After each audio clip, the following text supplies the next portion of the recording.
This is Dr. Phil Chavez of the Men's Academy.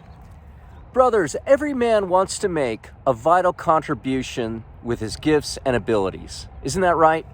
He desires to be capable and ready to rise up to any task, to tackle any difficulty, to resolve any problem.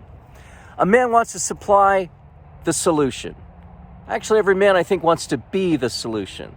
The inventor that comes up with that design or remedy that makes a difference in the world.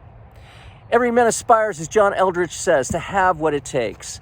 Every man desires or wants to be a successful provider.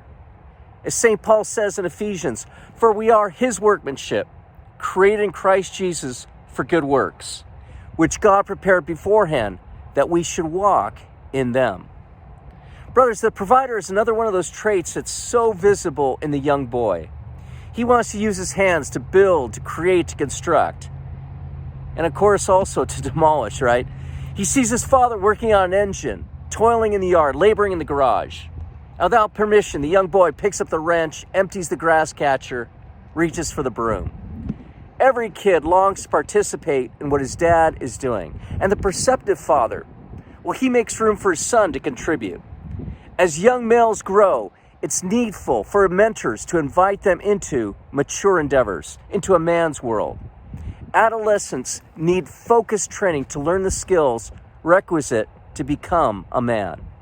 Young men, brothers, want to know how to fix an engine, build an addition, hunt, camp, fish, and so many other things. So if a boy, brothers, does not get good training, he may move in a bad direction.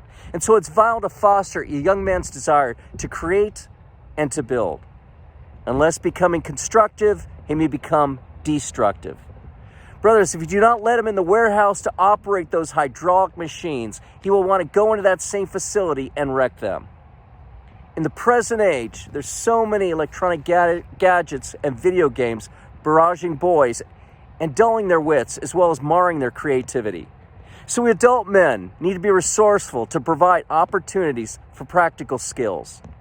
Programs should increase for teen males that provide them with mentoring to become capable, skilled providers and to satisfy that deep inner longing and preparing them for a life of service to others.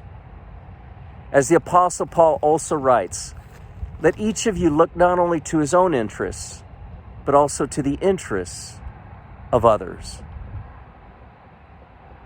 Brothers, God be with you.